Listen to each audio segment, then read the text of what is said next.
So, a common question that a lot of people that are evolutionists or hold to an old universe, old Earth view is, you know, it has to do with dinosaurs, right? Because if you're a Christian and you believe the Genesis account as you read it in the scripture, and you don't try to change the literal meaning, but some Christians want to say it's allegorical, but I personally believe what I read, as I read it. So, I believe that it's an accurate history that we have there in Genesis. And of course, it says in day 6 that God created all of the land animals along with man. If that being the case, then the dinosaurs were land animals and thus coexisted with humans. So, the question is then, stated by the old Earth proponents or the evolutionists, if that is the case, then why don't we find human bones and dinosaur bones in the same strata? And that's a good question.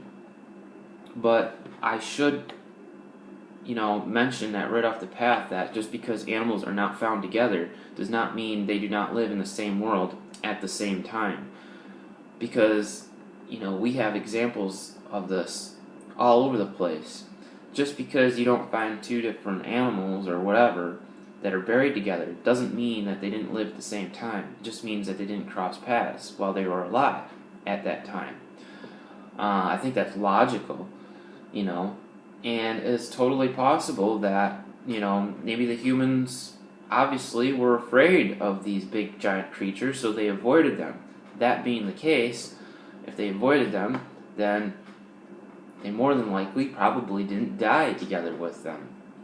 Unless one of these dinosaur creatures, attacked a man and, devoured him whole. I have no idea what happened in the past, when it comes to actual events that took place between human beings and the dinosaurs. But I do know that before, the late 1800s, the word dinosaur wasn't even coined yet. And, the word that was used to describe such creatures was dragons. And everybody was familiar and knew what a dragon was. There's excellent videos here on my YouTube channel where you can explore and look at this stuff for yourself. The evidence is actually there, but unfortunately people don't maybe want to look at the evidence because it attacks their worldview and it makes them very afraid and scared. So they don't want to have an open mind and actually look at it. So I understand, people don't want to believe in God, that's alright. You leave it at the door, you don't want to look at it, alright. But that doesn't change the fact that there is actually really good evidence to suggest that dragons, if you want to call them that, did in fact coexist with humans. One of the most, I think, really biggest pieces of evidence that we have is the fact that, I think it was Mary Schweitzer, could be pronouncing your name wrong, but anyways, they found a T-Rex bone, and it actually had live, red blood cells and tissue still in it.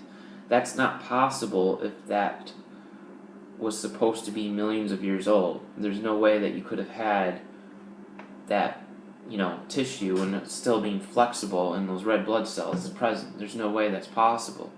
So it just goes to prove that dinosaur bone that they found is not millions of years old, but is relatively young. Maybe even in thousands, who knows.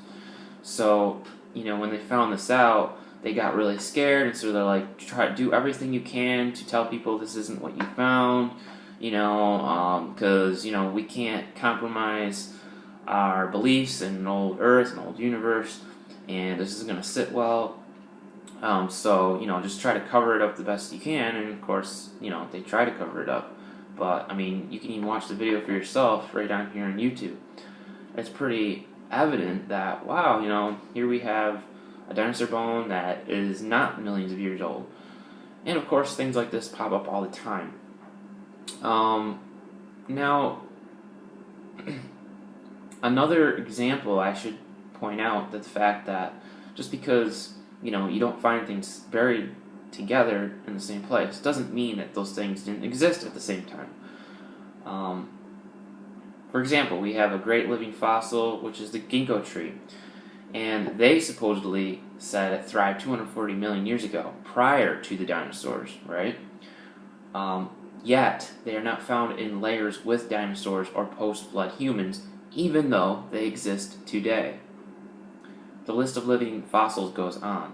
So because animals and plants aren't buried together, it is no indication that things didn't live together. And this is a popular argument that a lot of evolutionists and atheists like to push on the theists, or the believers in God. They have to bring up the fact of dinosaurs, and that dinosaurs lived 65, 75 million years ago, but, we don't have... They didn't live with humans, so therefore you can't take the literal account of Genesis, you can't explain suffering and evil, which is a popular argument that Peter Singer uses, who is a popular, well-known atheist. And of course, if the Christians didn't compromise so much in the actual book of Genesis, then maybe they could actually get more ground, and have a stronger argument. And I, for one, even though I'm not a professor, even though I didn't go to university, I still think that I could actually take on a great philosopher like that simply just by stating what it actually says. And then, of course, provide the evidence for them to look at it. Because believe me, there's actually a lot of evidence, I've looked into this, that dinosaurs and man did coexist. And to just ignore that and to try to say, nah, it just doesn't make any sense. Believe me, it does make a lot of sense. So, I wanted to address this because it's just another example of people really who have this one-sided approach to things that maybe they never heard that, there was actually evidence in things that dinosaurs and man did coexist. So, and if we ever happen to find dinosaur and human bones in the same strata, it's not going to, be a surprise to Christians who hold a biblical view of history. But it will be a surprise to evolutionists because it will, more or less threaten their claims and their worldview. Because all this time there's been saying that dinosaurs and man did not coexist, that dinosaurs lived 65 million or so years ago, and that was way before the first humans. But you know what? When you actually look at the evidence, it's very convincing that indeed man and dinosaurs did actually coexist. And, I will probably be making a video to share some of that evidence with you guys, and you can look at it yourself. But, one guy you may want to look up into is Don Patton, and I have some of his videos on dinosaurs right here on my main YouTube page. So, before you all get on your keyboard and you start, getting upset and calling me crazy and nuts and all these other things, watch the videos, read some of this stuff, look into it, before you just think that I'm making all of this up. So, do your homework, and remember, we always have things to learn.